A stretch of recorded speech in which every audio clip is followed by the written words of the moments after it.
Oh, there we go.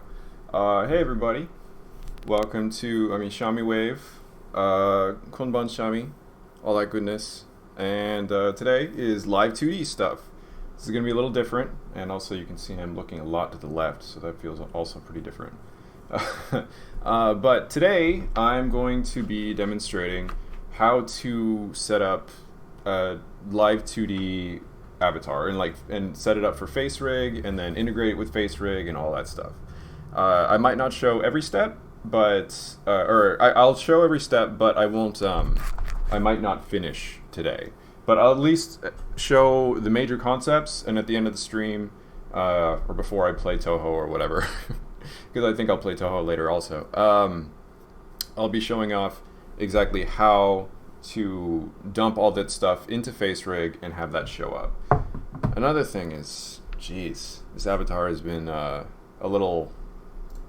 It works okay sometimes. All right. Yeah, I have a Lulu avatar or a Lulu background. That's Suzuhara Lulu. I love her very much, and she was the request I got from the Secret Santa. So I love this request. Also, just in the backgrounds, I guess because I plan on putting this up on YouTube, and there's like algorithm detection, for like music and stuff. I could play some probably more obscure tracks or something, but I figured I'd just kind of keep this song on, just kind of in the background, like pretty quiet, so it's not going to interrupt, anything I'm saying, and yeah, that's basically it. Anyway, so you just have my desktop view. I'm going to be very careful to not show anything I don't want to show here.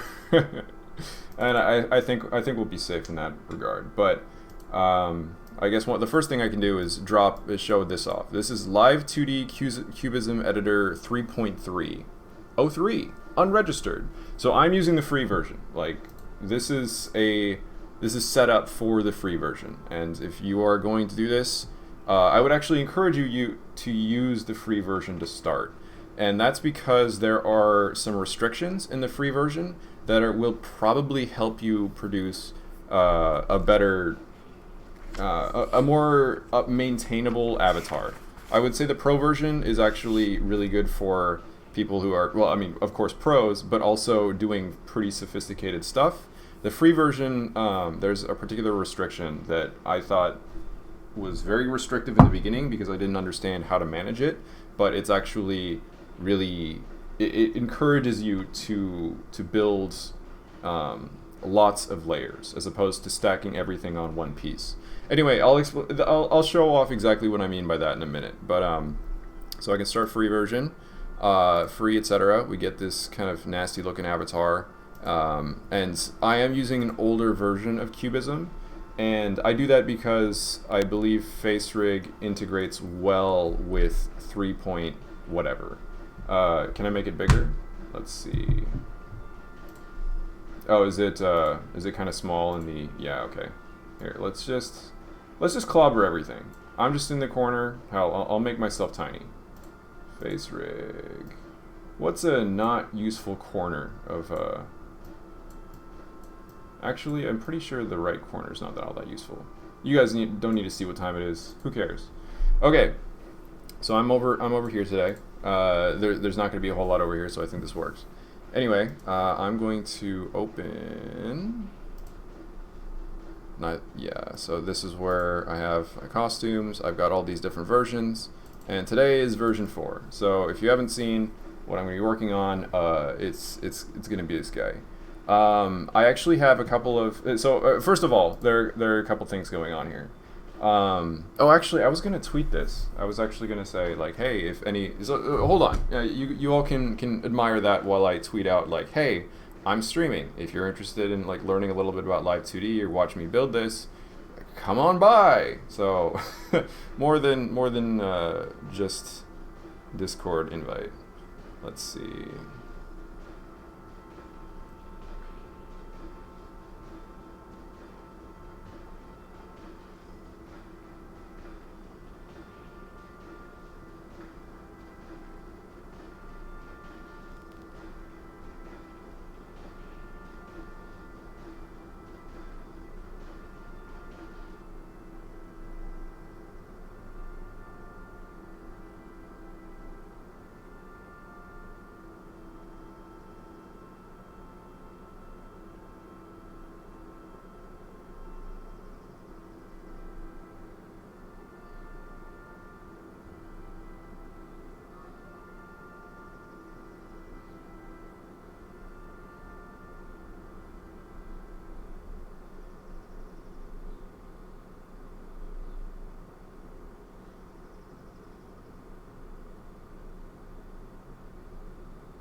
All right, tweet is sent out. Okay, so yeah, so this is Hazashami 4.0, and over here, so there are a lot of things on the screen already, and I'd like to point some of the important ones out. So in this section, we have the actual like viewer. So if you have control, if you hit control or if you mouse up, mouse wheel down, you can zoom in on different parts. It just goes where your cursor's going. If you hold space and drag and click drag, you can move stuff around. I think those are pretty typical functions, which are pretty nice. And you can click drag to like highlight a bunch of pieces. So if I just click drag like the face, I'm only selecting the visible face pieces. You can see over on the left side, that includes brow R, brow L, IR, IL, ear R, ear L, face, and like that's it. But and all these other ones are not visible. And these are actually big, like these not visible, not all of them being visible things. These are things that I'm going to be experimenting with because, well, that's some advanced topics. Anyway, so this is the parts as they show up in as they're being managed by Live2D. So these are Photoshop layers that are all split out.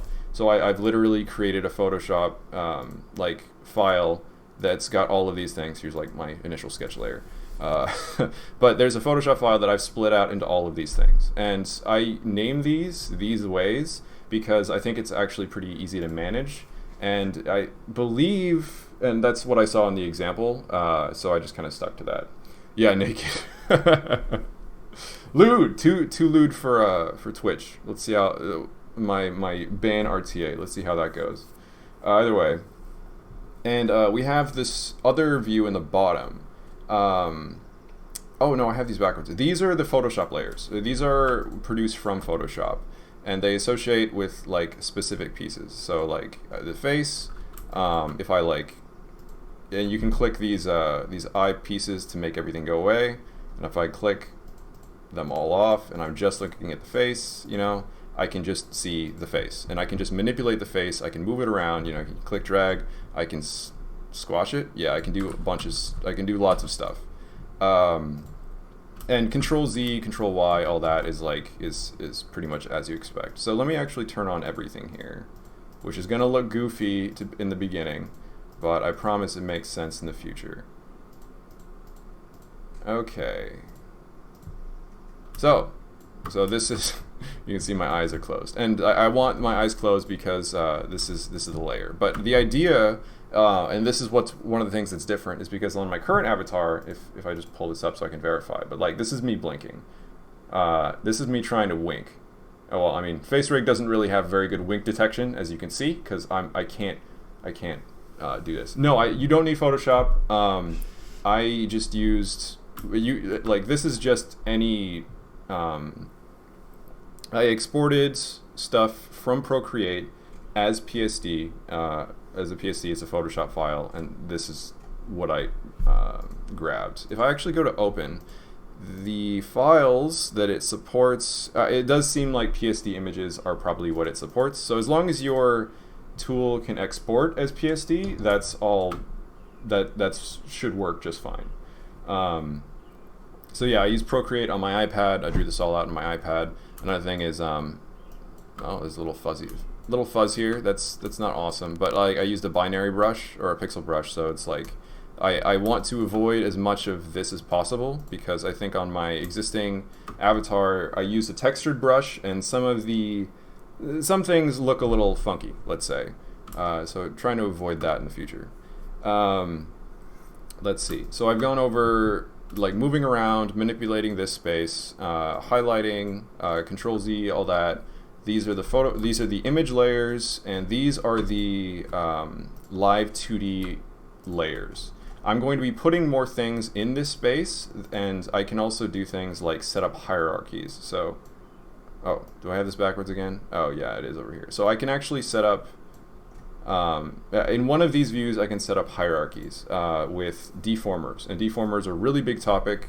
Well, not a huge topic, but a hugely important topic to cover. The final two views are, we have the inspector / tool details. So if I click on a particular piece, so let's just click on like right ear here, or ear R, which highlights here, which is nice. You can see a bunch of details here. A lot of these aren't as like crazy important, but like opacity is just how like opaque it is. Obviously, if I put this to 10%, you know, it gets real transparent. And a lot of these are pretty self-explanatory, or the useful ones are self-explanatory. Draw order sends things to the front and back, so, and everything starts off on this little timeline. So you have this like 0 to 1000. I would say this is more advanced. I don't really use this a whole lot. I might use it today, we'll see. But you can, if I set, like, this is in the front, but if I send this to like literally 499, because everything starts out at 500, and you can see all the 500s here, it goes to the back. It's still there, but it's just like in the back, and that actually looks kind of freaky because I have both side eye views. So let's get that back. So and then everything's been restored to 500 here. And the final and most important part of Live2D and how you're actually managing animations here is these parameters. There's a bunch of parameters here that are already built in, but I can like add new ones, or I could or I can change the names like just fine. There's like the name, and then there's like an internal ID, and there's also this idea of a range. So from -30 to 30 is pretty typical. It also comes in like -1 to 1 or 0 to 1. And those things identify just kind of like the degrees of motion you want to establish for something. So for angle X, and this is for head movement, we're going to have -30 to +30.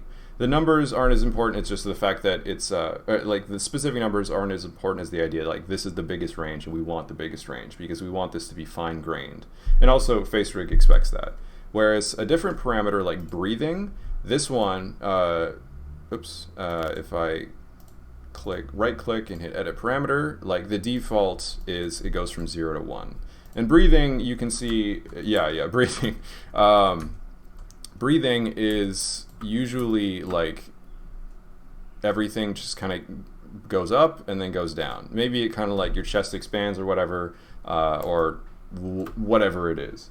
It's like what just happens in your idle animation. When I snap, when my avatar starts registering my face like it's doing exactly now. Hello, Facerig. Facerig, please. Yeah, okay. But you could see that I was doing a lot of breathing there, presumably. Like you can see the Ran Yakumo coat kind of go up and down very slightly. Okay, and so this is all a bunch of just like standard stuff. There's not a whole lot going on right now. But if I select an object, like let's say the face object, and I hit this two dot thing, I'm creating what's called 2 keyframes. And like this entire range, or Live2D will like mathematically create a bridge between these 2 points. And you can only really edit on either of these 2 points. If I select like -10.4 and I try to move this over, Live2D will automatically move towards this side, which is kind of nice if you're doing more complicated things and it just snaps to it. But for an example, let's move my face to the left.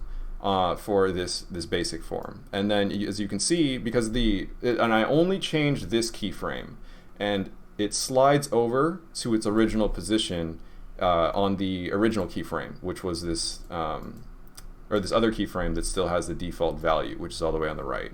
You can see that I've unselected the face here, and it actually these dots go white, and that's because there's data here. There's keyframe data here, but I'm not selecting the object that's involved in here.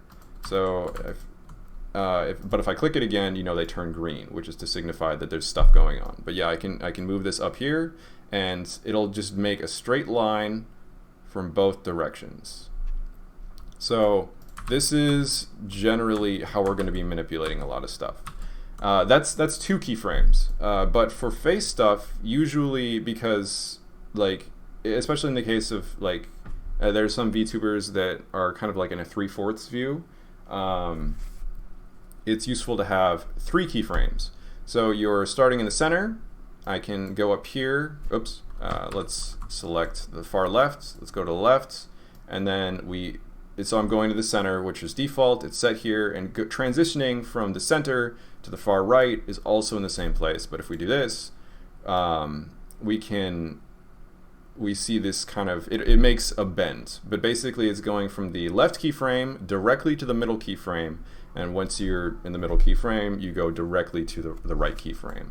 So that's an example of how we would manage, it's a good way to have a center point. It's also good not to have too many keyframes, and you can actually add more in like specific locations. Like if you want an arm movement, for example, where you want the first little bit of it to be kind of a slight movement, like if you're moving it to the left, like arm R, for example. Like if I wanted to move this way over, like I have like the left movement to go way out and to maybe even go like and punch myself in the face or something, and to like rotate around in that manner, I would want a big range for something like that. So I would start here, and I would have another keyframe here, and then for like left from center to right, there's only so much to move, so I would keep that pretty minimal. I would want a smaller range. That's more advanced, but it's good to know that you can do stuff like that. A typical example of what a face will look like is you're going to have a bunch of keyframes on both of the X and Y angles. I think for a lot of 2D avatars, this is probably fine. You can start to get more advanced and like have Z, but basically X and Y, if I remember this right. Actually, let's open my existing avatar just to make sure I have this correct. So here's the Live2D project file. Yeah.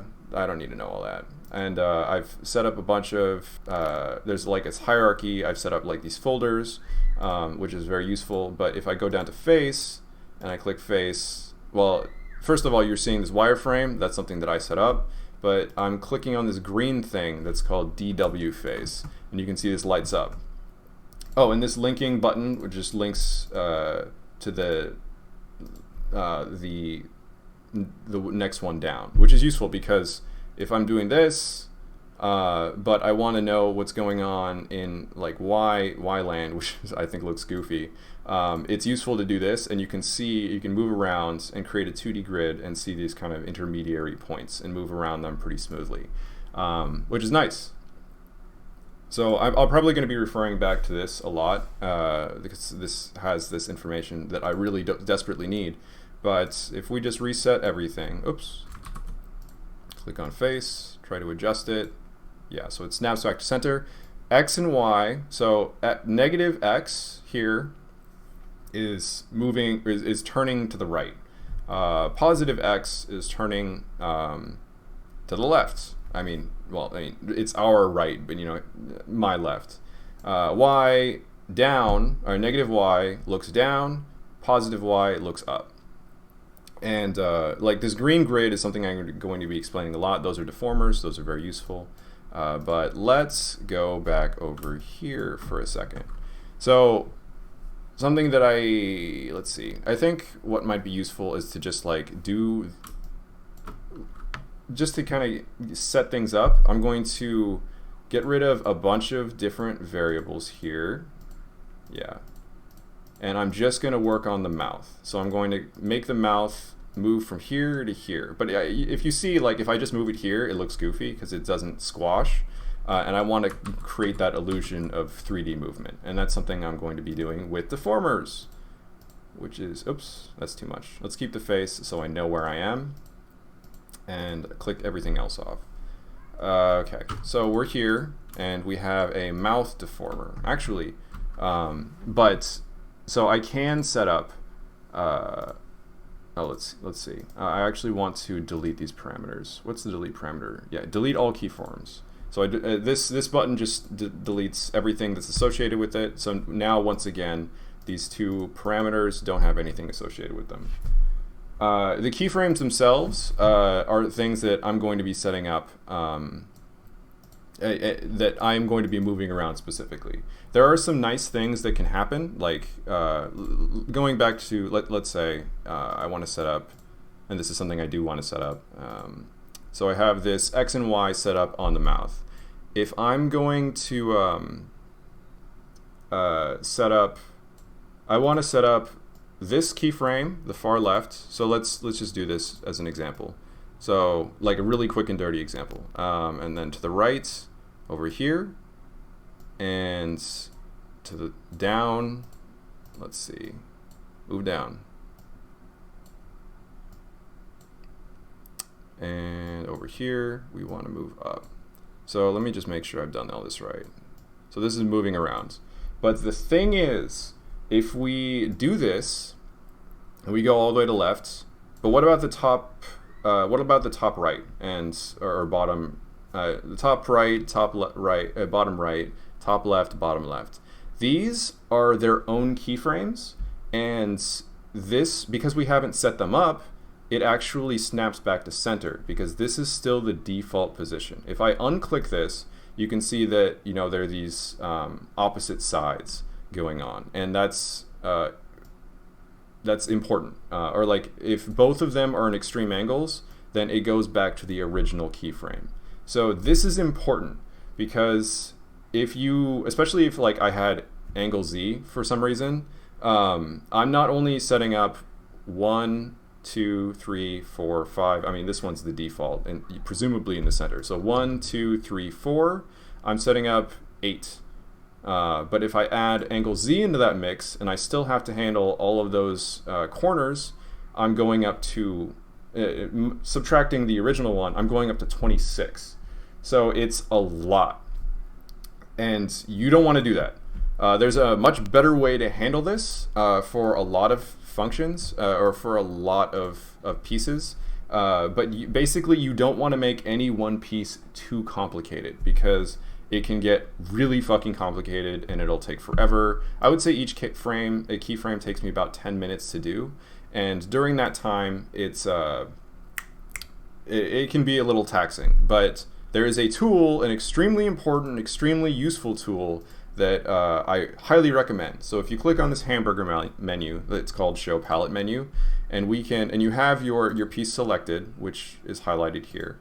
We can do this thing called synthesizing corners. This is crazy fucking useful. So remember, I was over here and I'm up here.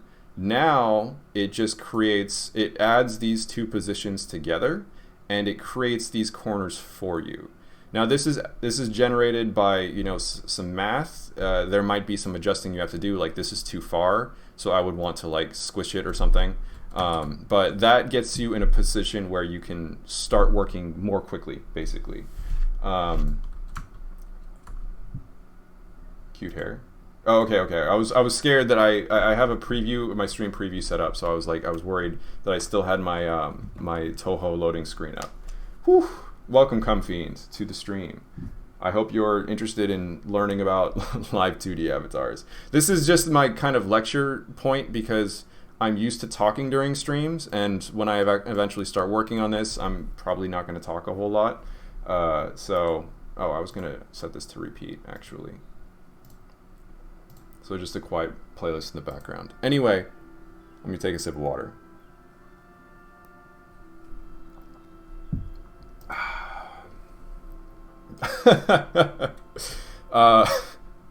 Yes, I'm providing a useful public service. So if I go back, actually I don't need to do all that. I can just, this is still the center, I believe, or just to be safe, I'm just going to go backwards. Okay, so there are no more keyframes. The thing that's important though, and the reason why I had on my other avatar these folders is that we want to set up a hierarchy so I have this top deformer which encapsulates everything, and you can see like the actual hierarchy if I click down. These folders I set up just to group things, and I will be doing that for 4.0, but here you can actually see the hierarchy. So if I click on DW head, for some reason DW body's underneath it. That's strange. Oh, no, okay, no, I know what it is. So there's the DW head parent transformer, there's the rotation transformer, or deformer, and underneath that is all the different pieces, including ones I never even really bothered to use. And these deformers are useful because you can see that this mouth, Like this square is larger than the mouth, but it's that way because it can handle the open mouth, which has some frames, keyframes already established with it, and you can see I have 4 keyframes here. So there's this intermediary opening period, and then it opens further, and then it opens even further. That's like how I want to manage this stuff, and but it's useful to have a deformer on top because I can manage all of these things simultaneously. Like this is the default view. You can see the bounding box makes sense for the whole mouth at this point. So let's go back over here.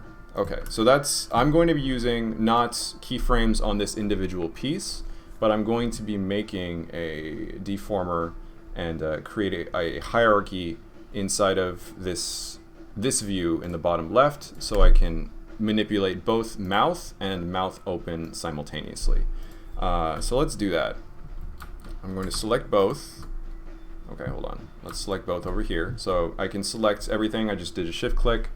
You can also select like ranges that way, but I'm just manipulating these two at this point. So there's a button over here called Create Warp Deformer.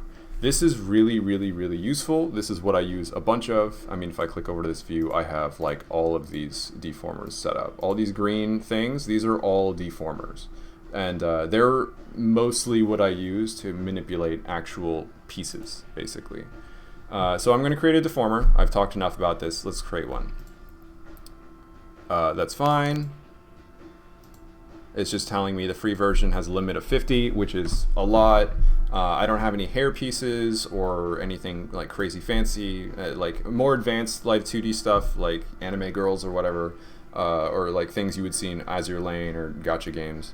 They're going to have a lot of different deformers, and like special animations, like the front hair piece, maybe stuff for like side bangs, like the back hair, like any headbands, the ears might be their own, you know, all these sorts of things. But I'm not doing that. I'm doing something that's pretty basic. And so when I hit Create Warp Deformer, I get this view.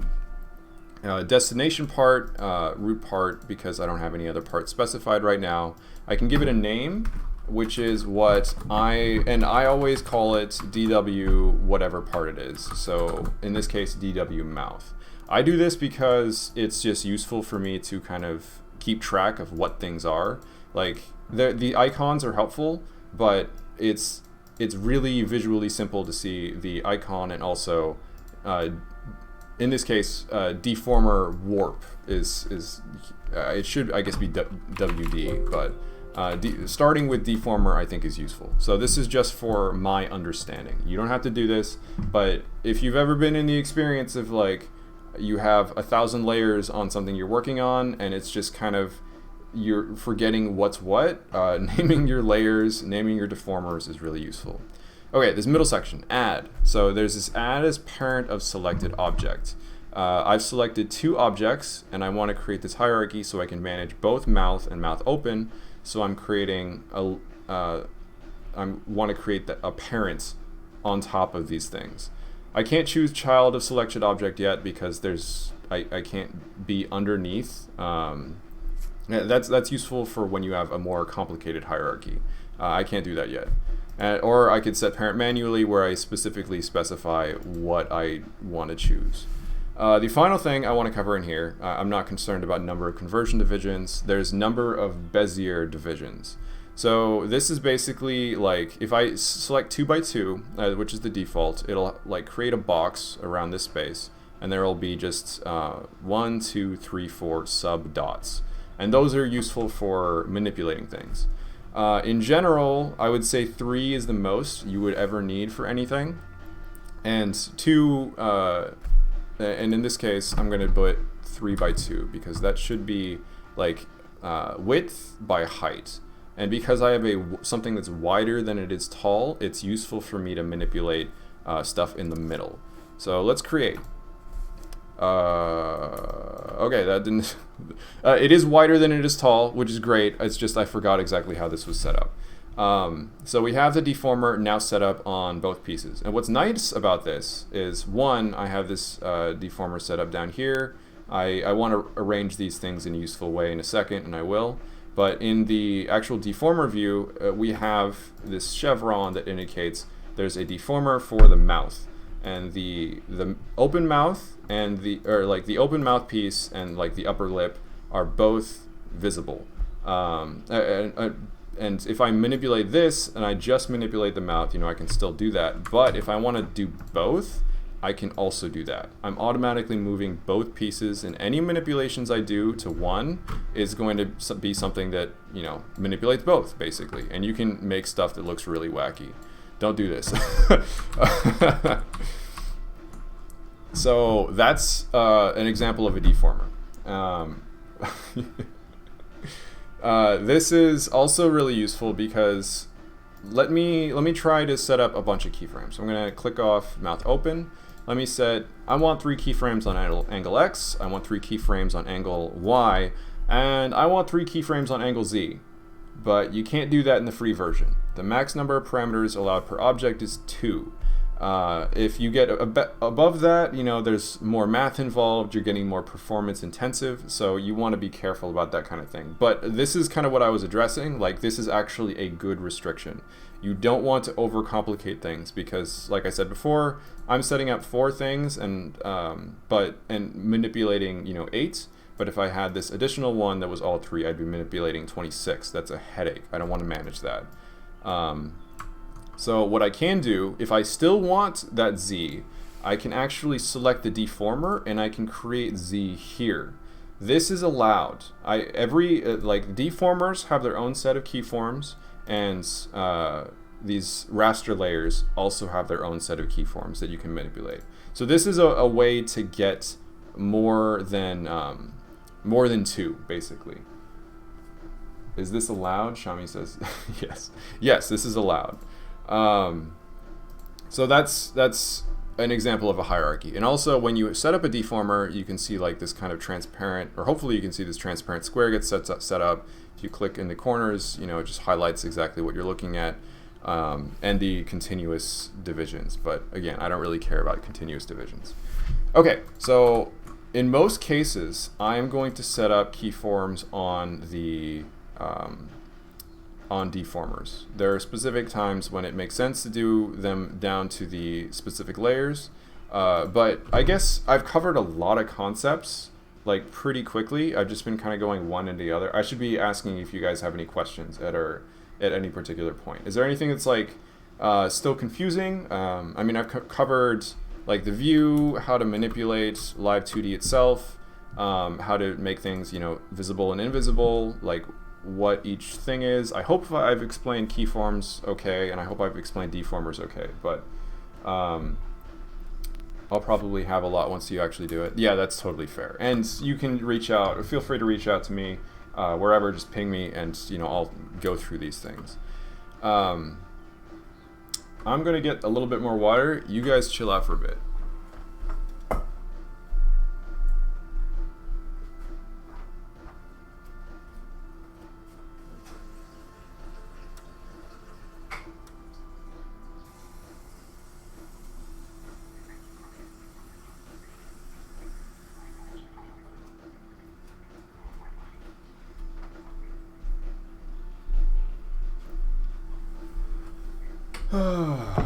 Okay, I'm back.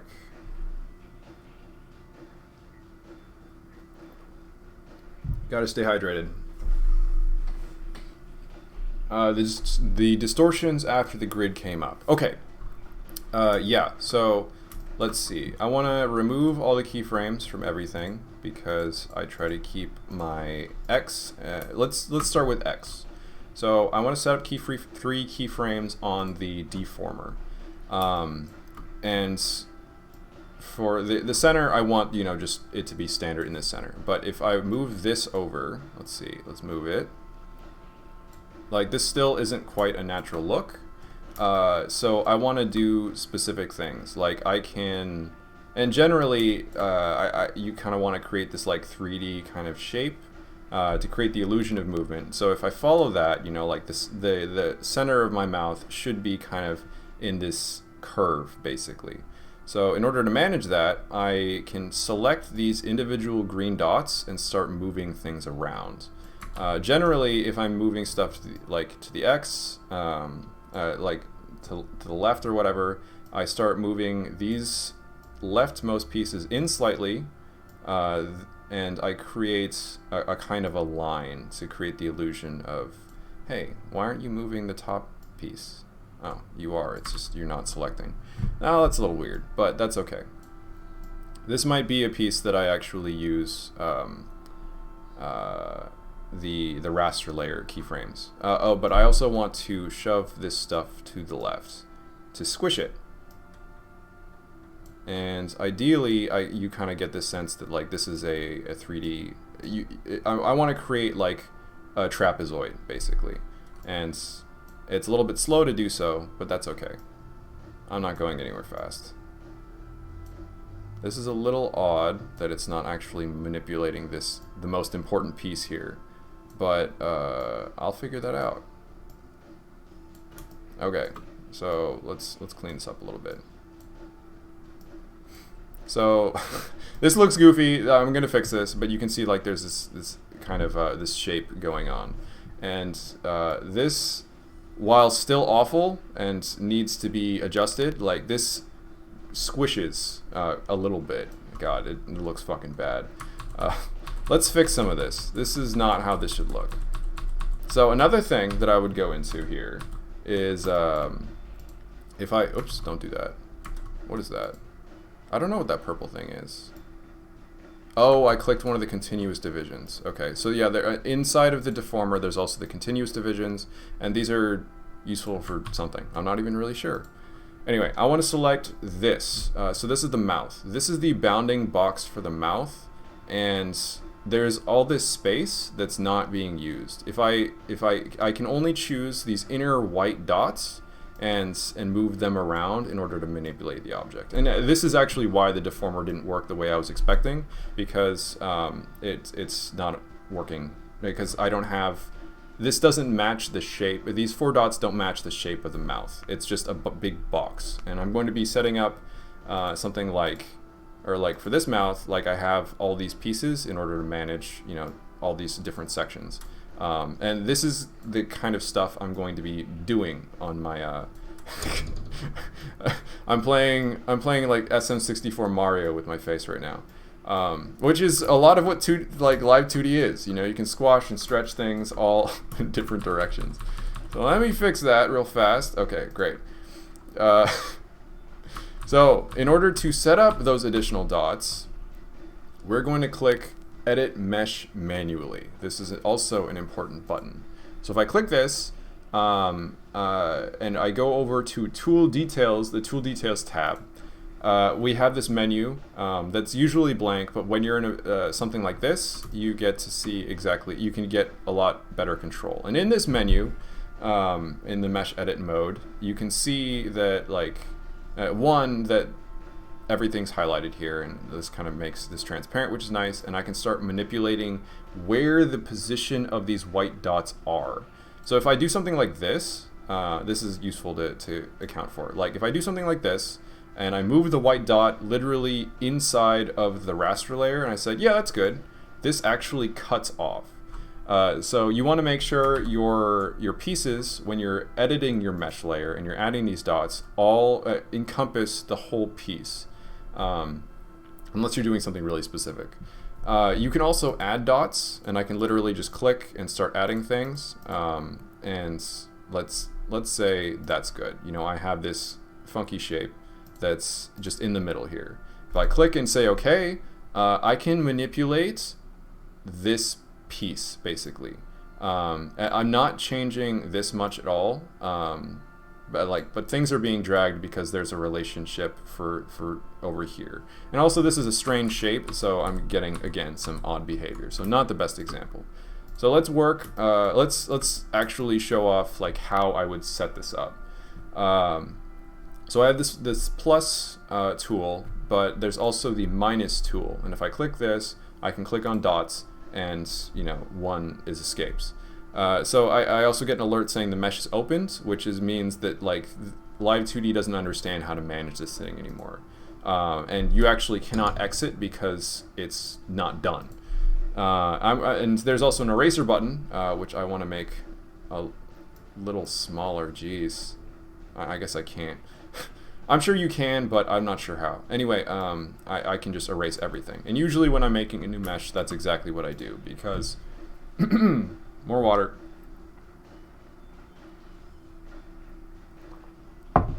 I want to set up boxes around stuff. And in this case, just to make sure I have strong control over everything, I'm going to put stuff at the kind of like apexes of each curve. So like here's like I would say the bottom of this curve. Well, that's a little aggressive. Let's say an intermediary point for finer grain control. So at here, here, I'm going to be setting up shapes, basically. I guess not in here. I guess I don't really need that. Or maybe that would be useful. Let's try it. I can also create additional dots on the same line. I'll snap to this position, and if you ever really want to get really precise, like you can just zoom in and get over here, because if I was to click in that kind of same position, it would just snap. So zoom in to get really, really precise, and you can manipulate the stuff again. I want to keep these layers, these dots kind of on the same level, so I can keep them consistent, and I also want them lined up.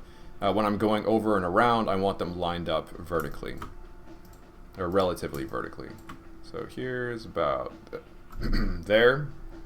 Oh, so much lecturing. Okay, let's drop this a little bit to make sure there's plenty of space here. That's about right. I believe, oh no, I don't need something like that. So let's finish this piece up. Following that vertical rule I had before. Get that a little lower.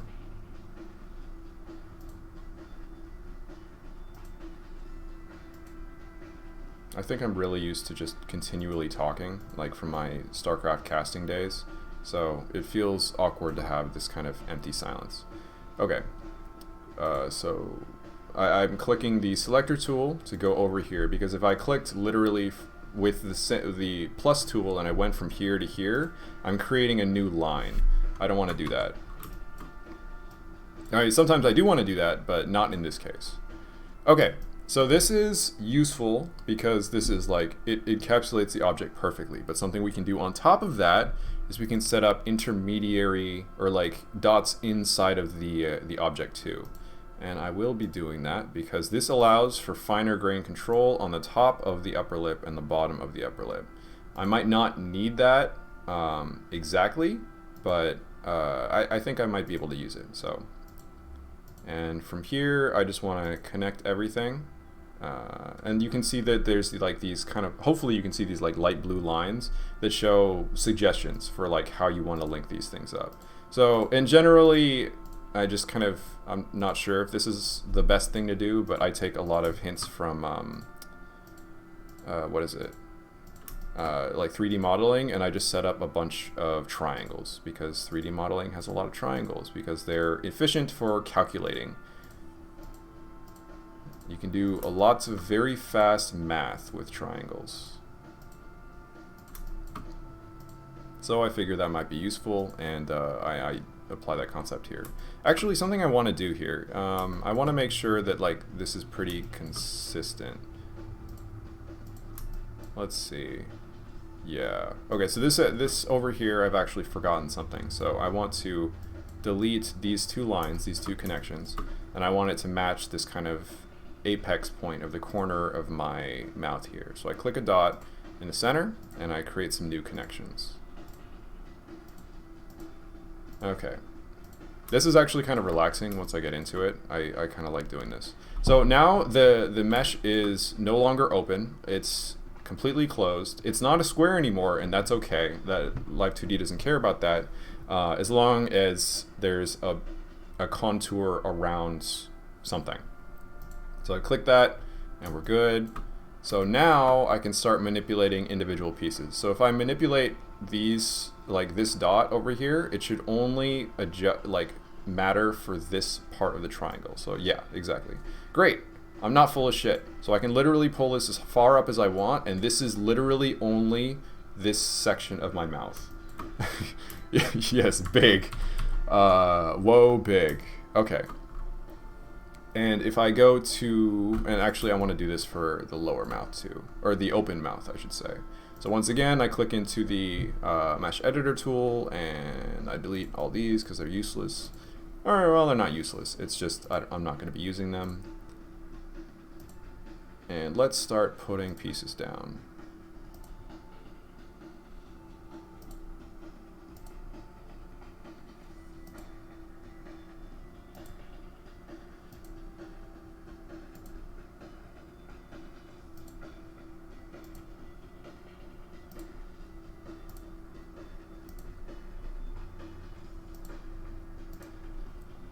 Oh, it's kind of hard for me to tell if, oh yeah, my Facerig's still working, great. Let's put one in the corner. Actually, no, that's not as useful. I want this over here, because if I have a triangle like this, that's too far in the corner, or like right on the corner, if I manipulate, like, well, I guess if I manipulate this piece, it's moving, like, say I had this triangle, it's still manipulating this corner, but if I had a dot here, like this triangle wouldn't, there's nothing inside of it, so it's not even if I moved it wherever I wanted, it wouldn't do anything. And I guess I can prove that. So let me click off or make the mouth invisible, and like I can do this. I guess there was a little tiny piece here, like a little tiny bit of a pixel that got set up here, but like it's not adjusting anything useful, basically. It's just this very long, thin line. Okay. Oops, I didn't actually mean to do that. I hit Control-Z one too many times, and it readjusted the original setup for the mesh. So let's delete that, which deletes the link because that was the link between those other two corners, but that's okay. And we wanted to move this a little deeper, which I'll also be doing for the mouth. I would say, let's see, yeah, connect here and move this down a little bit so I can kind of match the, like this is kind of the, like, I guess this is my supposed tongue, which is exactly skin tone.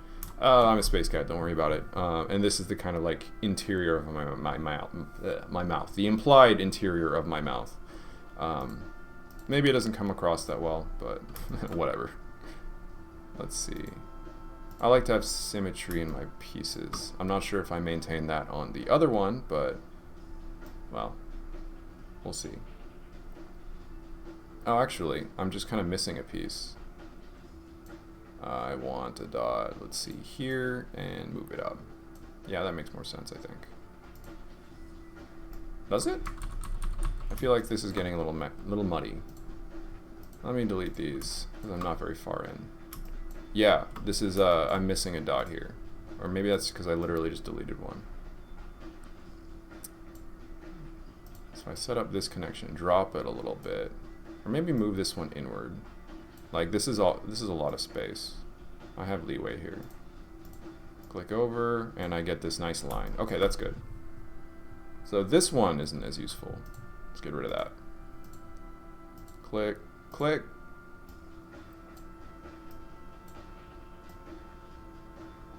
Yeah, that seems good. Okay. Get the corner piece. Also, something you can do is you can auto connect, which literally like just sets up those individual pieces for me. I still want the median line because I think that if you're manipulating, if you're manipulating the whole thing, it kind of looks wonky. Because like, let's say I do this and I want to move like these pieces, it just feels like too much gets adjusted at the same time. I want something a little cleaner. So just do that again. I got a text. I'll check that later.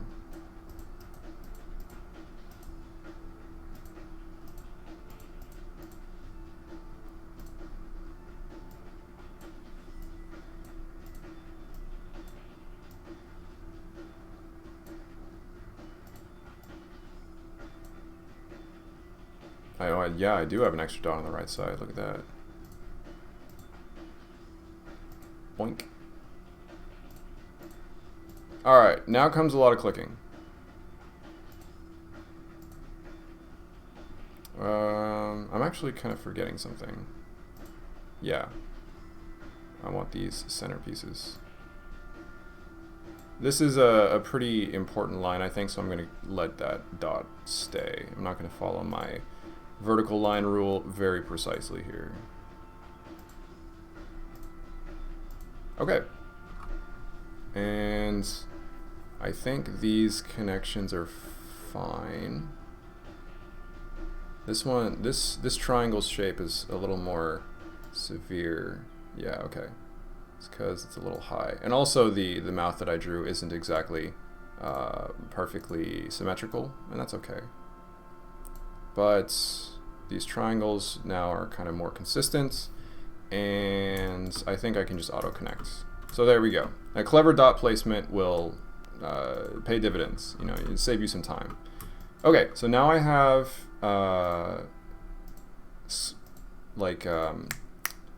mesh layers on both of these that are specific to that piece.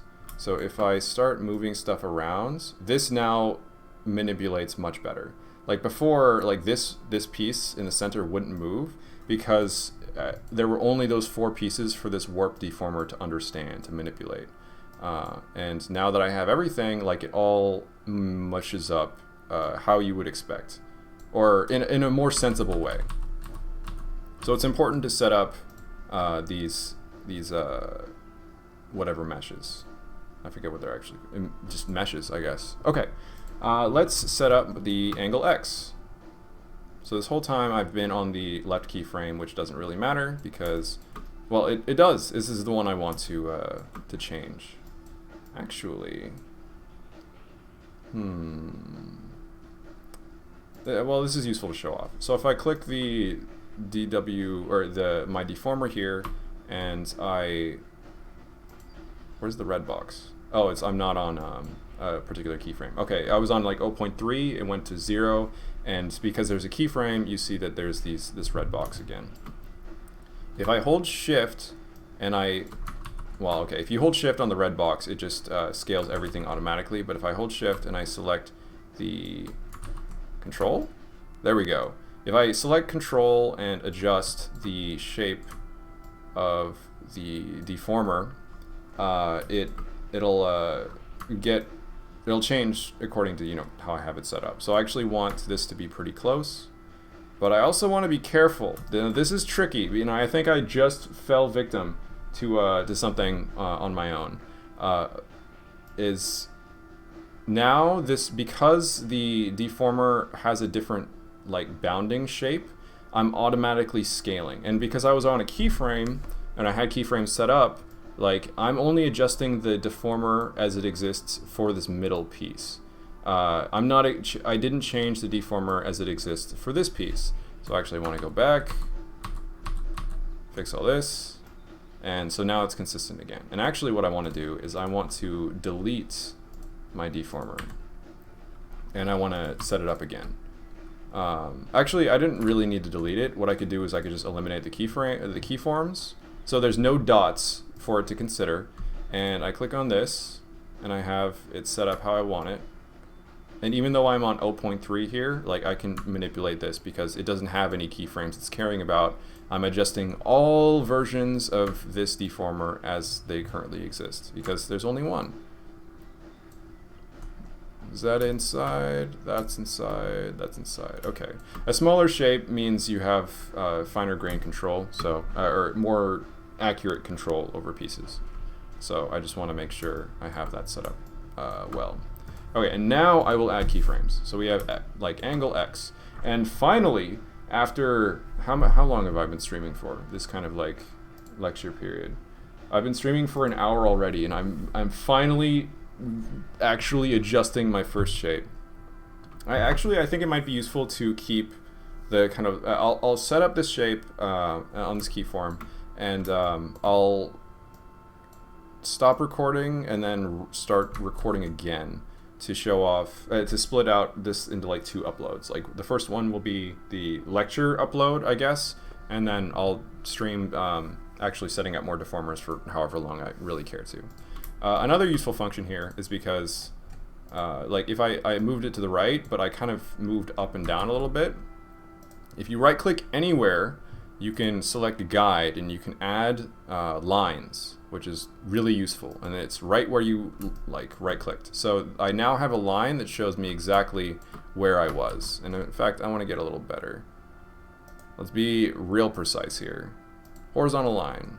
Okay, well, it's still a little bit above, but that gives me a basic idea of where I was. So even if I move over here, like way over, I know that this is pretty much where it was before. I think I actually want to be, wait, yeah. There are a lot of lines in the screen. I got confused for a second.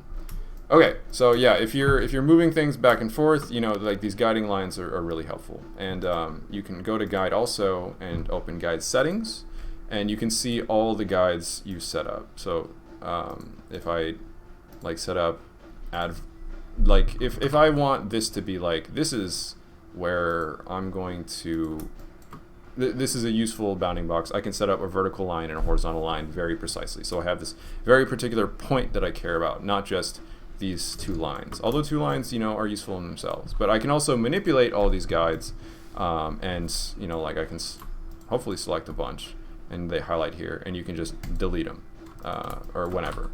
And I did set up these, the horizontal and vertical ones, and those are 2 and 3. Those got highlighted.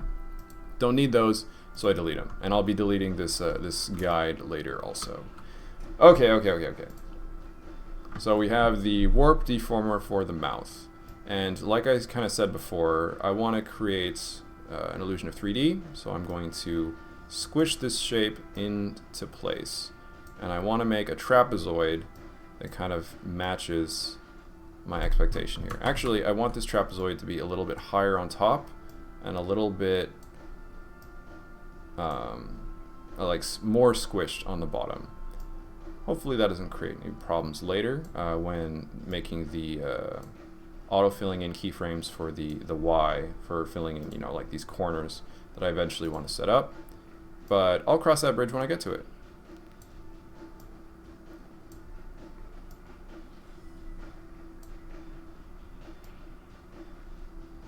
Get a little bit larger on this side, and it's not perfect, but you can see, oh, let's grab a corner here, but you can see, you know, I've set up, this isn't a, wait, yeah, that is a trapezoid, but it creates a sense of this is over here and this is smaller, and it still doesn't look quite right. I would say it's a little, the mouth especially is a little too close to the face here, so I want to be a little more specific.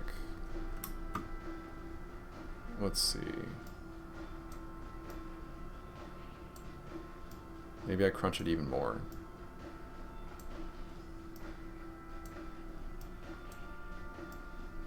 Actually, I still want things to be lined up on the vertically, and that makes the math simpler for when I'm for Live2D when it's creating those corner pieces.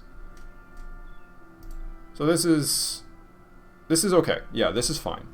Yeah, I would say this is a good example of moving from right to left. And actually, let's click off so you can see the movement on its own. So I've finally, that took about, you know, I mean, I was setting up the pieces and everything, but the actual deforming didn't take that long, especially once you're used to it. So now let's do the right side. So we have this right side movement. Let's see. It's also useful to see, okay, I've moved all the way over here for the left. Wait, what? No! Oh no! Okay, so I made a mistake. And the center keyform is actually where I want the left keyform to be. These two need to swap position. Whoops! That's okay. I'm sure I can figure that out. Xiaomi head is basically a sphere, but for human avatars, but you have to import a new drawn keyframe to simulate a head turning right. The keyframe by itself is just data that Live2D uses, just to manipulate stuff. But do I have an example? There are a couple of example files. This one's not that useful. It's also kind of gross looking. Let me go to the Live2D website. They have a anime looking example, and we can actually look at that and kind of break it down for a second. Live2D, let's see. Go to the website, go to downloads.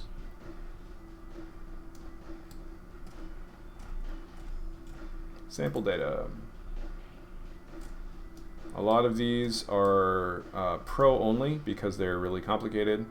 But if you go all the way to the bottom, you can see simple models. Oh, here, yeah, there are a couple of good ones here. Do they add more?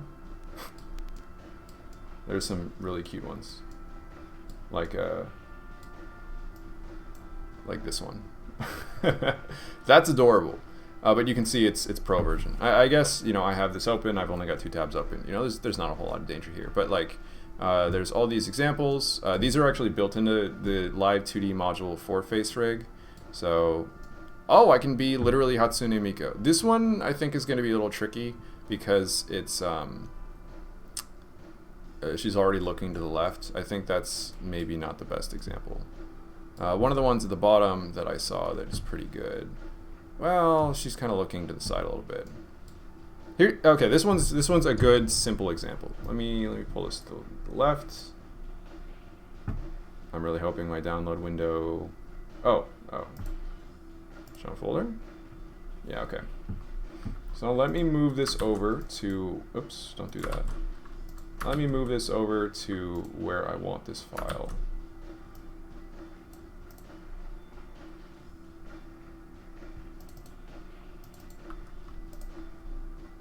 Create a folder just for cleanliness.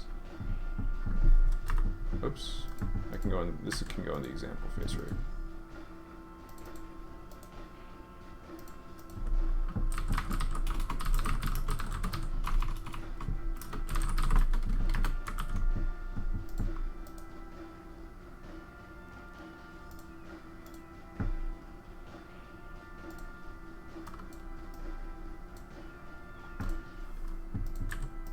Okay, so we're back. Let's see. So open, simple, and I don't know what this canx file is. I guess no, that's like probably a movie thing because I mean you have 2 basic ideas for alright, 2 basic use cases that I've run into for Live2D. There's like the gotcha stuff where, you know, you have like this animated girl that's just moving around, or you have VTuber avatars basically. I assume this canx is probably more useful for the gotcha stuff. Okay. Sure. Alright, nice. So this is all in Japanese. Fortunately, I know a little bit of Japanese at least. Magnet? Yeah, there is a miku. Let's see. Interesting that X and Y for head position aren't actually set here. That's really odd. Okay, let's see if I remember my kanji. Nope. Nope. I do not remember my kanji. I know this one's mouth. But I was already working with a mouth, so that might be useful to set things up here. You can also see that there's like this red thing in the center. This is the rotation deformer. So you can see that like angle Z here will move things like that. And that's a different kind of deformer. So there's this warp deformer button, and there's also the rotation deformer button. Both of those can have stuff underneath them. This is actually amazingly simple, and I'm worried that this isn't useful, actually. Because if the head only yaws like this, then what are you really doing? This is too simple. Okay, we have to find a better example here. Yeah, there's nothing for face, like rotating your face left and right. I mean, I knew that from here, like there's no keyframes, but I was just kind of bewildered. So we don't want that. Let's go back here. Let's put up old Xiaomi, current Xiaomi. Okay, back to the sample collection. Oh hell, let's grab Miku. Why not?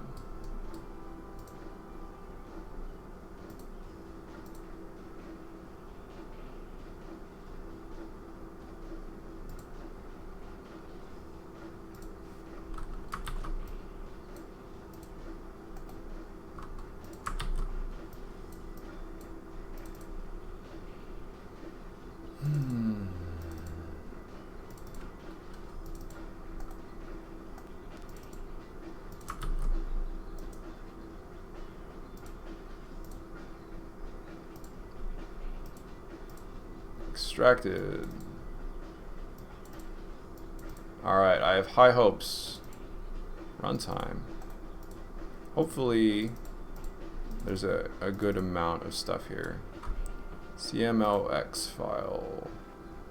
Oh, she is looking forward. Oh, this is actually pretty useful. That's then the pose for this, like this pose, this must be something that they actually set up in Live2D, which is even better. No, that's actually amazing. That's really helpful to know. That they could go from default miku here, and you can see all the fucking they've used every parameter here. Oh my god, this is so many. Holy shit. Okay, this is way more complicated than anything I'm doing, but it's still this is still something I can manipulate in the free version. Like, this is all stuff you can still do in the free version. So we can, if we look pretty closely here, we can see some interesting warping going on. So this is what it looks like. Actually, I'm going to remove the front bangs. And you can see that bald. How about this piece? This is like the upper face. Oh, horrifying. You also get this experience if you get really used to looking at horrifying things like this. Anyway, so now that this isn't all that obscured, we can see these things move around. And you can actually also see that after, like in the default view, at 0.0 or whatever, whoa, this is weird. They must have started from this, this already curved look and actually like smushed it. Because this area is much more complicated. I guess there are a lot of shadows to manipulate, and that grading is something you want to have strong control over. But I'm surprised by this one. Anyway. Oh yeah, what I wanted to mention is, like, if you look at her earpieces, let's actually go to the inspector.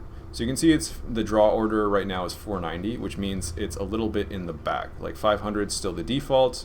For this face piece, it's 500 the default. So if we go to this headset, this is specifically behind the head.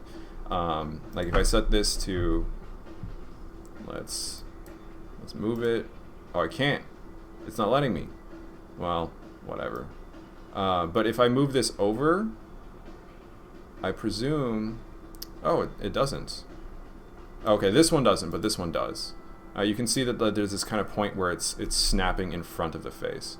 And you can see in the draw order that at the default, it's 500, and it goes up. So this period from, get back to the center, from x0 to x negative 30, the draw order will actually increase to 600. So that, and at this particular point in the middle, when they're both equal, the order of the pieces in this space will take over. Because you can see that D face here is higher up than D headset, so it automatically takes priority. So if I actually did this, or I should be able to do this. Come on. How about that? Can I edit anything? Yeah, okay. So I put the headset on top of the face, and now you can see it's automatically on top of the face. And when I move over, it still has this draw order, but it doesn't make a difference. It's just gonna always be on top. So, but okay, that's an example of draw order, but you could premium TM to unlock her face.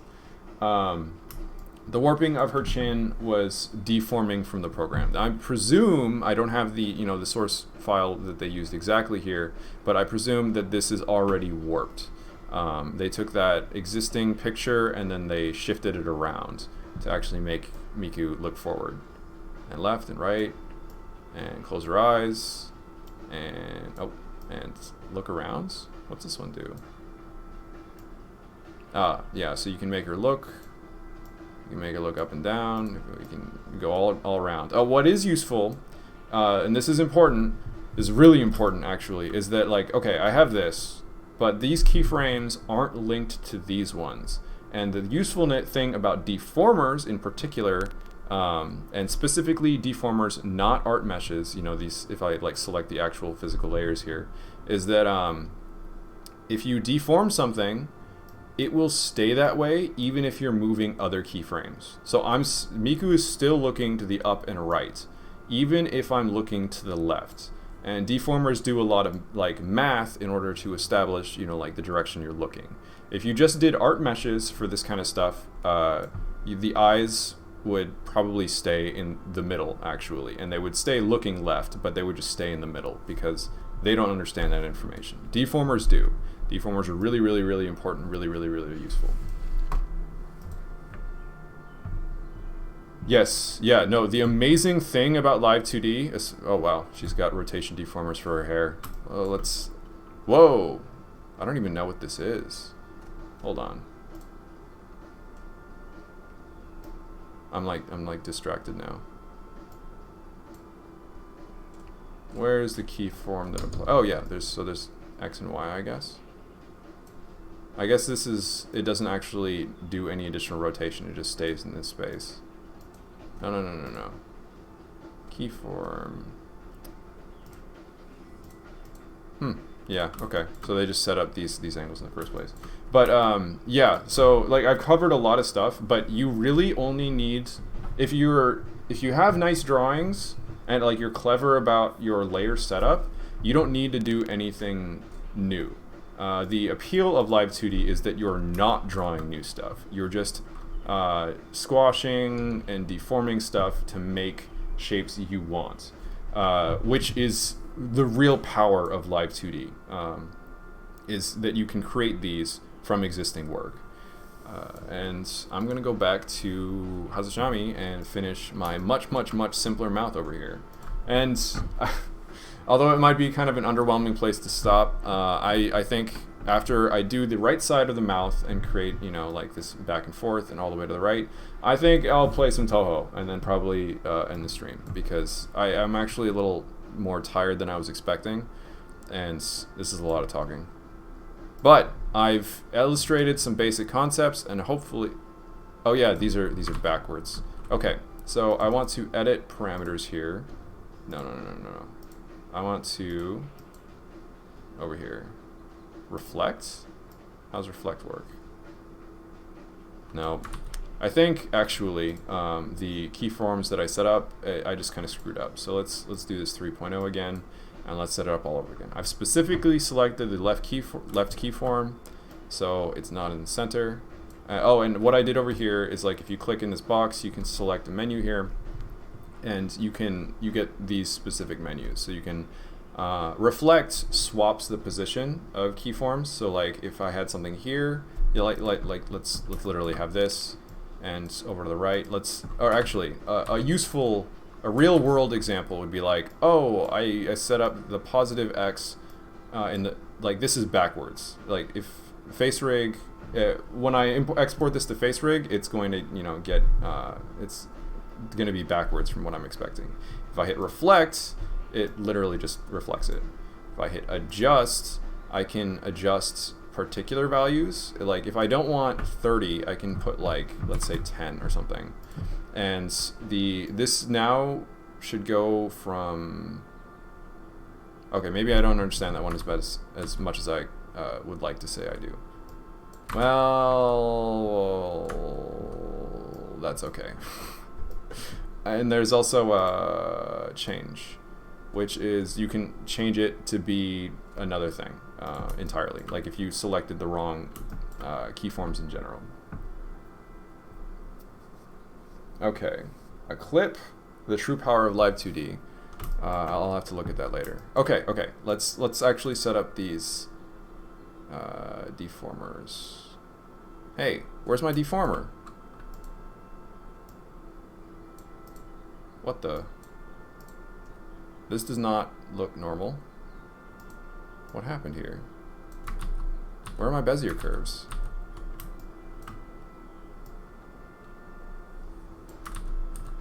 So there's the what I was expecting. Okay, you know what? We're doing this all over again. Over to the left. Alright, let's start putting pieces together here. So yeah, I'm gonna do, hopefully fairly quickly, the X and Y for the mouth, and then I'll play some Toho. I think that would make for a nice stream.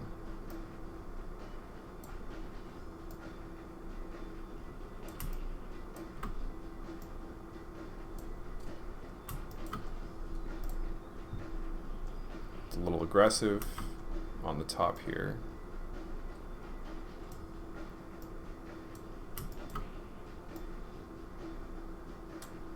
Let's pull this in some more.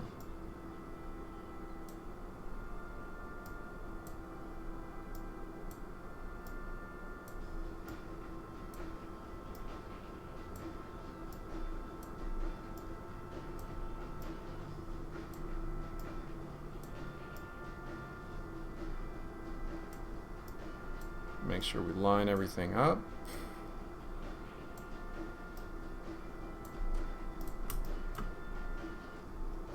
I can only, it's a 3, but because of the open mouth, I just kind of think of Pog.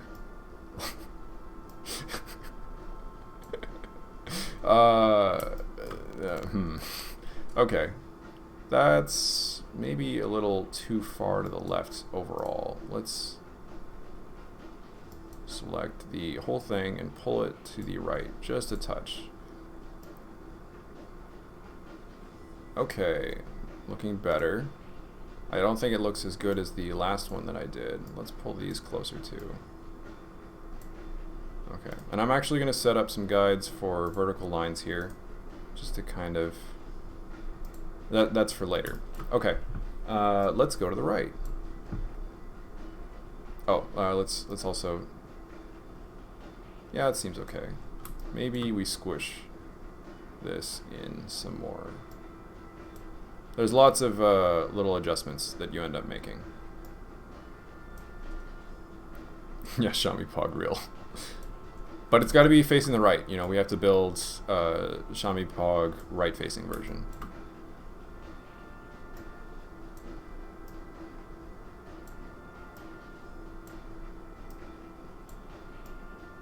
So hopefully this has given everybody a decent idea of like what to expect for this kind of stuff, or like working in Live2D, and the utility of it, basically. That's really what I wanted to show off, like overall. And that like there is like when people were asking me about it, you know, there was like lots of stuff that I was linking, but that was probably a little intimidating. So the mouth is flattening a little bit because of the kind of shape that I was doing. So let's drop these a little more. Okay. Yeah, it's fine. Okay, so let's add angle Y to the mouth deformer. So we want this one in the center. Oh, you can also click this and just like literally enter 0 here, and it'll snap to that position, which is also useful. But we want this in the center because we only want to manipulate the Y angle. I don't want to get confused and start doing the corner stuff, because once again, there's a button that allows you to auto-generate the corners, so I don't want to do any extra work. Let's set this back to 0, and this is positive Y is up. So let's say, and because I don't have the rest of the face here, it can be kind of hard to tell, but let's say there. It's actually pretty hard to look up. Like if I pull up Facerig, like this is me looking way up, and there are a lot of things that kind of get weird with face recognition when you're doing that. And like here's looking almost entirely to the right, here's all the way left, here's down. And down in particular is kind of a subtle movement. And I worry about, you know, facial recognition being able to like capture all of that. Xiaomi Pug mirrored. Okay, let's build the positive Y here. Now, once again, I'm going to kind of be creating this trapezoid shape. I don't think it needs to be all that aggressive because it's not like I'm moving a ton, but I do want it to expand a little bit in the mouth area.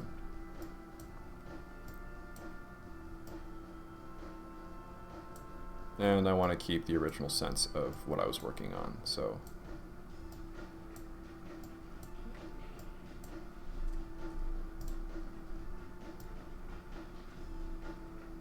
Yeah, it's cute. Okay, and Y bottom. My mouth is already pretty low here. Hopefully that doesn't create any problems. We'll see. Let's set up my corners. And I want this one to be pretty scrunched up because maybe not that scrunched up. Well, because I'm pushing this mouth down. You know, we don't see as much of the mouth. The perspective is messing with it, basically.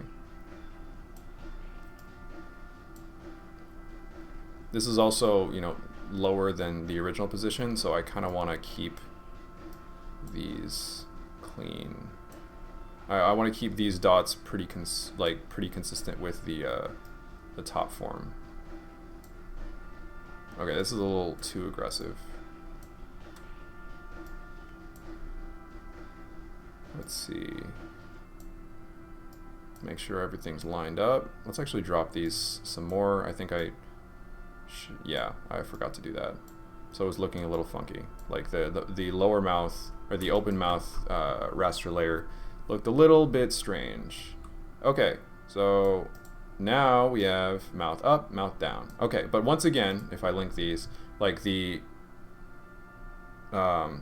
positions, interestingly, are static over here. Huh, well, whatever. This is the name of my royalty-free song, by the way. I guess that's been popping up a lot, and I guess I just haven't noticed or something. But it's an interesting name, but it sounds nice. So, oh yeah, so let's synthesize corners. Okay, so hopefully, yeah. So this is not quite right because, like this is too aggressive. Like looking down and moving over here, like this is too much. And this is because I was adjusting. But you can see also here, like, this is the shape that is like the average of moving to the left and going down that created. And which is, well, the nice thing is, it's still all within my face. It's just, it might be a little too much. But then again, I do plan on changing my face, like the actual face piece, to move around. So maybe this is okay, actually. This might be okay. This might be fine. I think this might need to move over a little bit to the right, and like these two, because of the synthesized corners, like this might be okay, this might be okay. This one, these two, I might want to adjust a little bit, and that's fine. You can also see that like this piece is a little more stretched out than this piece, and that's probably because in my X position, if I find deformer mouth, like this space, this stretch is larger than this stretch. And also probably that like this piece is thicker overall. So what I can do is I can move these over to the right slightly to kind of bring them in line. And to make, and the goal here is to have like the top left and the top right kind of look more consistent. So, and then I can synthesize corners again. You can do this as many times as you want, basically. And, oop. Okay, this is actually also a little bit on the thinner side. So, back to 0. Let's squash this, or let's bring this back out too.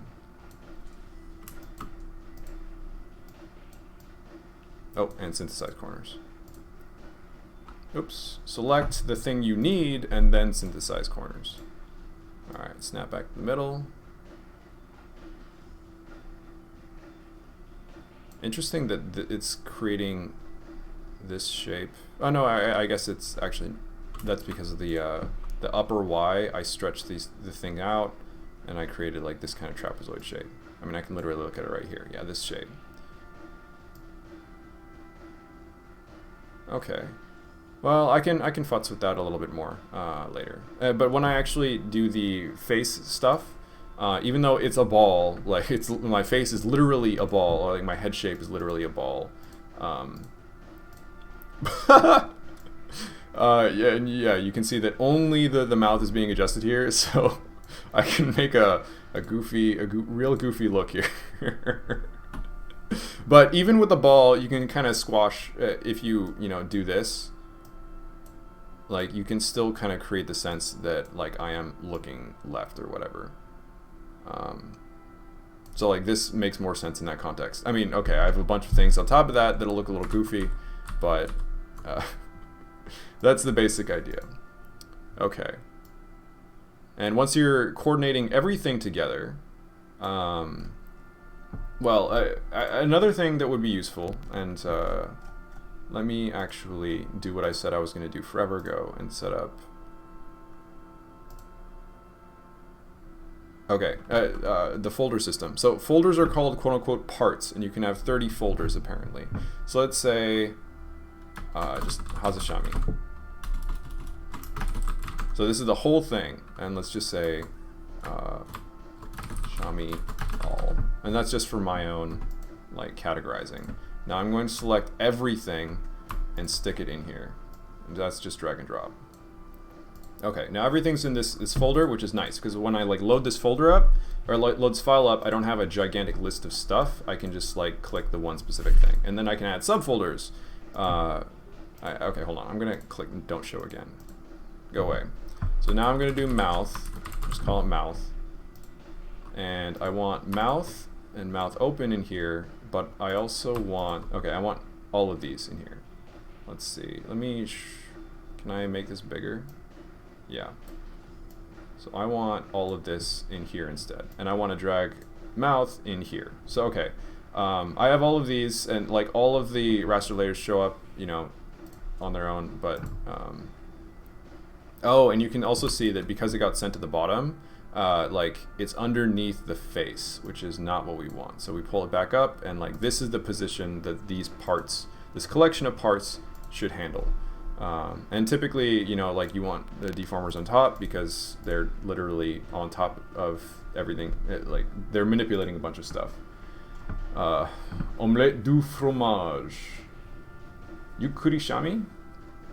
Shami's killing smile. Yeah, no, I'm actually pretty pleased with this iteration. Like the general look of this iteration. I think it's going to be a lot better. Especially because I have fucking eyebrows. Look at them. Look at them beans. All right, I'm eager to kind of make the angry bean shape, you know, and like pull that down. We can get a little preview here. The angriest bean. Oh, that's goofy. This is my focus face. This is my game face. All right. Anyway, let's put this back up. Oh. Yeah. Okay. So this is where I want to be.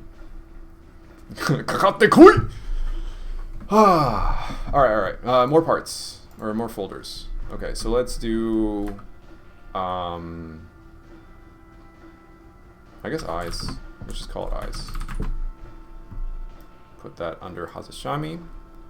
And move it all the way up here because it's pretty much on top, and I'm gonna just drop everything in here.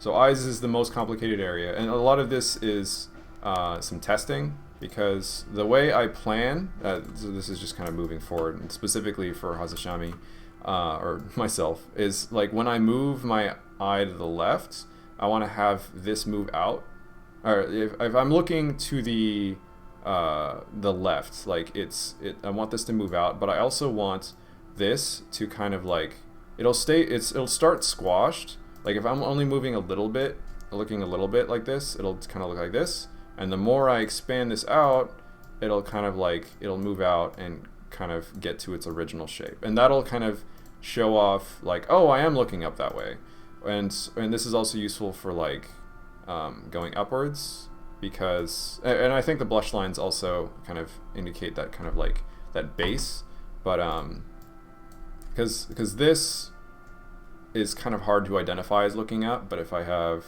something like this, it's a little easier. Like this is a quick and dirty example, so it's gonna hopefully look better than that when it's, you know, in action, but you know that I'll do that when it comes to it. Okay, let's add more parts. His smug aura. Let's see. IR. Okay, so now all right eye pieces will fit in here, which is all this shit. Actually, brow I think is pretty separate, so I can keep it under the eyes folder, but it can just stay directly under eyes and not be in the specific eye folders. So IL, bam, and then drag and drop all this stuff. So already it's getting a lot nicer to navigate, I feel, which is great. Ears.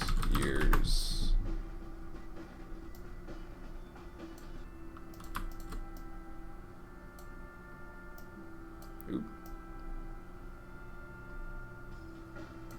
Stick you in there. Let's close these so I'm not confusing any of these pieces. And now we want a face, or head. And I want face in here, but I also want all of these parts in here. I guess I can, yeah, I would say my neck counts for all of that. But again, we want that hierarchy, so let's put this back where it needs to be. And I write, click this on, click this off. Okay. Let's see. So that's the head. And I guess I can have one for body, just so these three pieces aren't, I can just reduce it to one, like visually. And those are all fine. Background is actually just the default Procreate thing. I can actually delete that. And I deleted it off of I didn't delete it off the PSD file that I used to import here. I deleted it off of Live2D's understanding of what that is. Once again, I'm naked here. Let's get this on, and you can see that my mouth moves now. Wow! Woo! Looks kind of funny if I put it over the corner. Okay.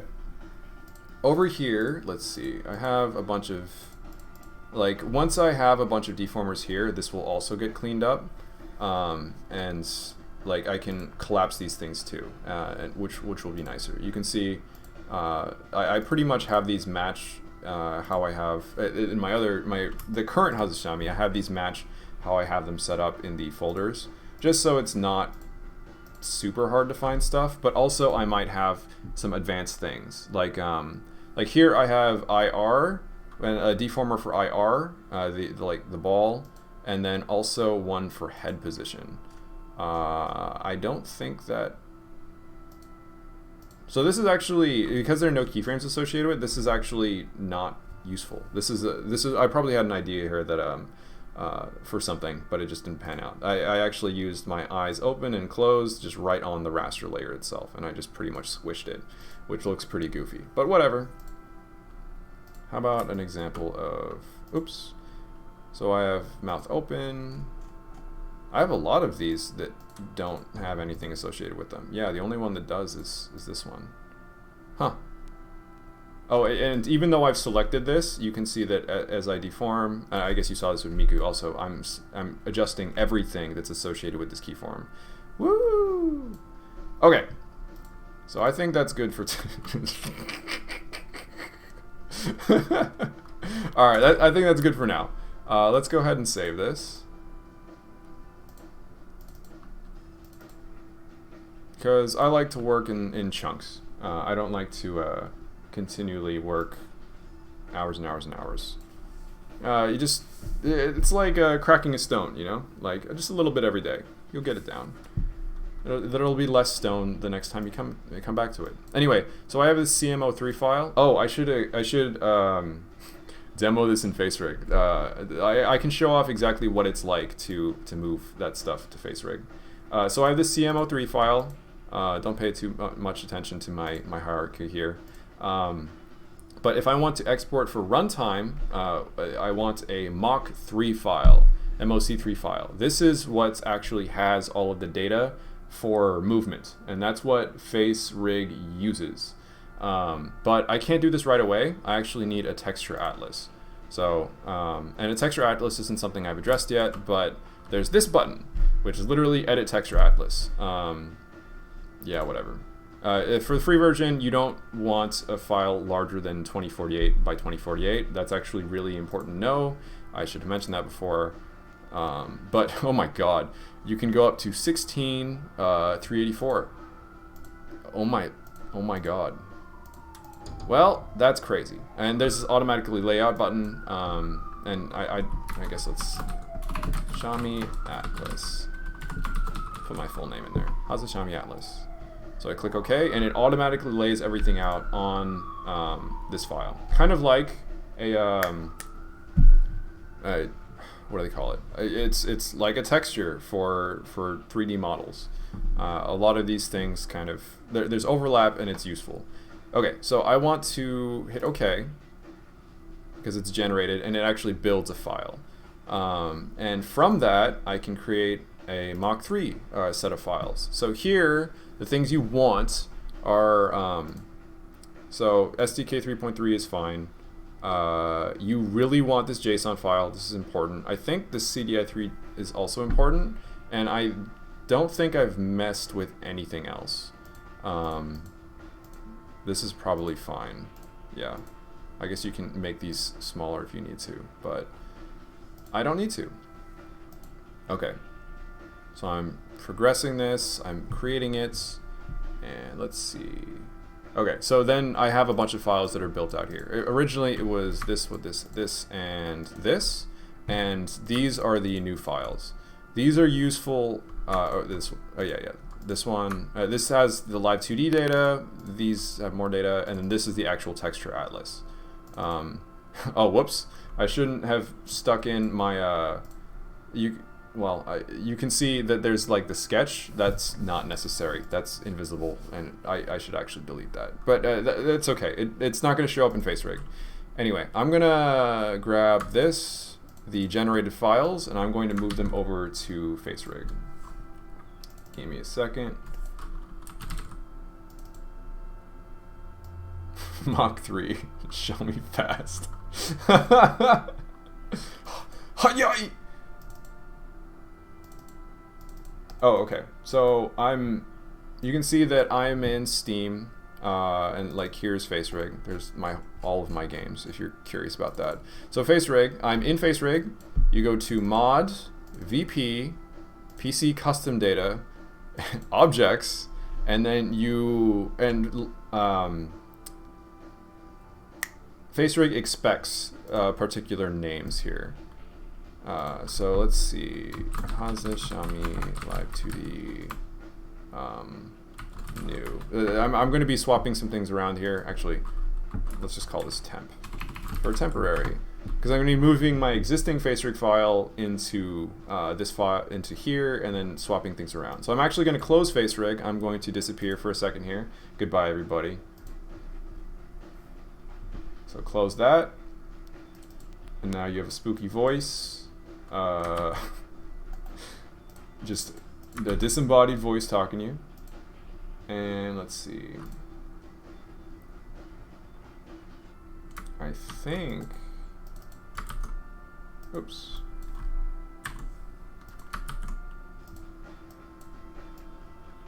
Alien cats are so talented these days. That's right.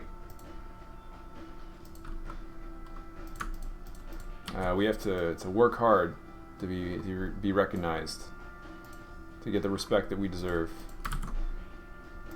Okay, there's something else here that I'm forgetting. Oh yeah, okay. Let's grab that. Oops.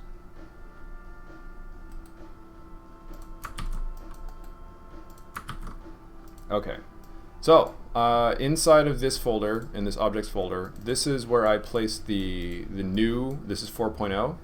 And you can see that from this texture atlas preview. But there are these two additional files, CC names and whatever you name it that's exactly like this, and ico underscore all of that. This is the icon that shows up in Facerig. This is literally just something I literally drew in 3 seconds. This is the icon that shows up in Facerig when you're selecting avatars in the custom area. And the CC names are the display names, and like I literally created this in a text file. So if I open Notepad, like there are these very specific things that you call, like set friendly name, space, the file folder it's in, and then in quotes, you name it basically. For this, it's just like some flavor text. This one's not as important. This one's the important one though. So you can actually, I don't think it's actually that important. It's just so you know what it is, especially if you have a bunch of avatars that you're setting up. I don't. I usually just replace, because, well, that's me. Friendly name. That's right. Okay.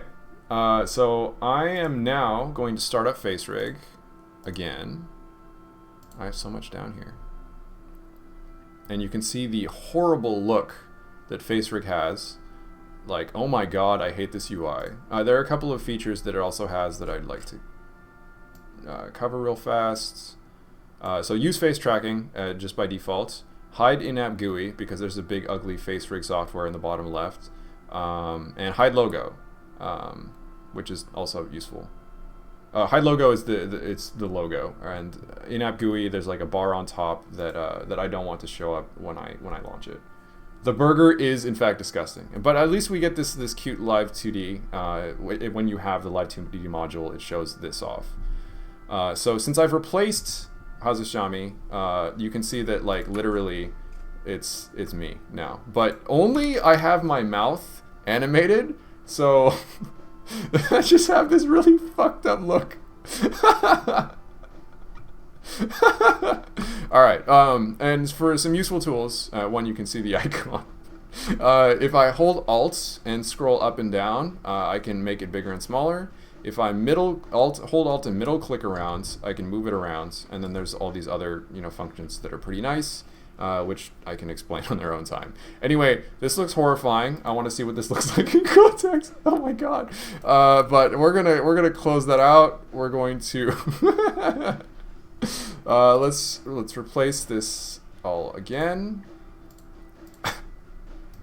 You don't want to look like that. Let me go back to where Steam was. Chaminye. Okay. Oh, one more thing I want to point out about the Facerig folder, and I hope I remember where it is. But there is a file in here that explains what things are and what Facerig expects. So like all this stuff like Hazushami 2D _2D, Live2D, and like CC names and ICO, all that, you guys don't need to memorize that. There's a file inside of Facerig, the Facerig folder, that will explain that stuff. Let's see, Facerig Steam community, because there's a post that shows exactly where it is. Discussions. So I guess I can bring this up. So I'm on Steam. I'm at Facerig in the community area, and I can click discussions. Let's see, Holotech Studios. Wow. Where's Live2D? Oh, Live2D. Community created content. Okay. There's a commissions thread if you want to get commissions. If you have your drawing all set up and you just want someone else to rig it, you can totally do that. Getting started. Okay, so there's a bunch of information here, and then there's this guide for data. This is dead, but if we scroll down, there used to be many more comments here. That sucks.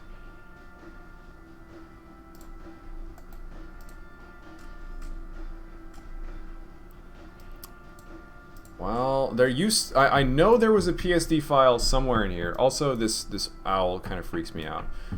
There used to be a file. I know there's a file in here somewhere that's like a PSD. Hold on. Let's search inside of this folder. There's a search function in Windows, or a PDF, I should say.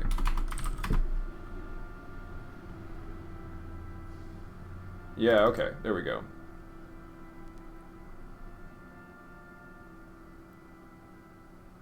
Uh-oh. I think I'm automatically starting Firefox, because Firefox is my default. Well, I'm already here. Oh, it started Edge?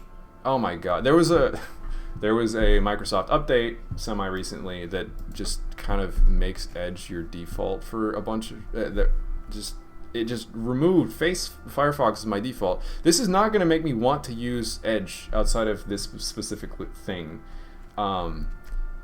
Anyway, so I'm in here. I'm going to close this once I'm done explaining, but you can see that, yeah, so Facerig, bin, tools, docs, Live2D, Facerig avatars, documentation, that's where this stuff lives, or this PDF lives. And you can just search PDF inside of Facerig and you'll find it.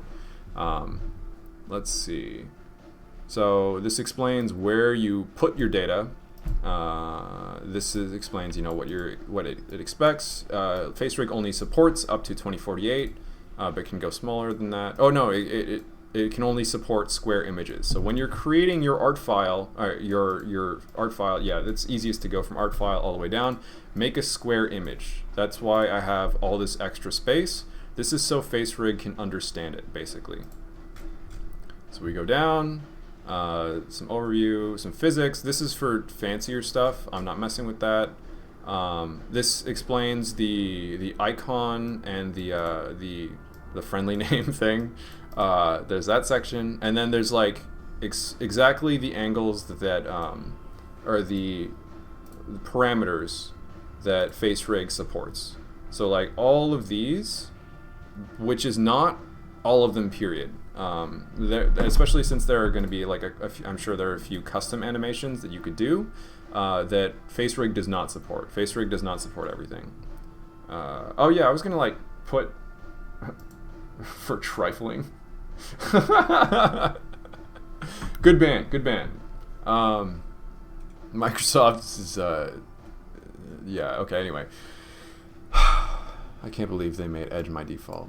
So you can also define some special actions, like if you have like a wave hello kind of a thing, where you can bind.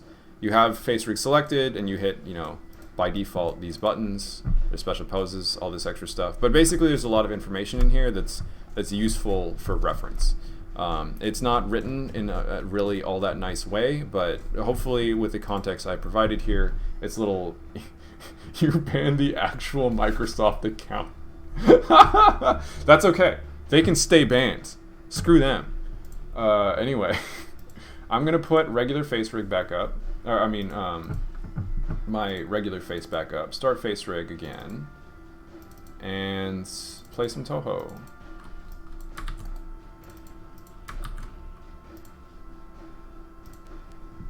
Okay. I just I replaced the original files from my temporary folder, and I'm going to launch again, and yeah, it's going to be good. Once I do that, I can set up my fucking burger. Why the burger? I have no idea, but there it is. Anyway, after this, I'll stop the recording, and that'll kind of be the Live2D tutorial, and then I'll play Toho for a little bit. I'll try one UFO run. Did I not click launch? Facerig, I think is on.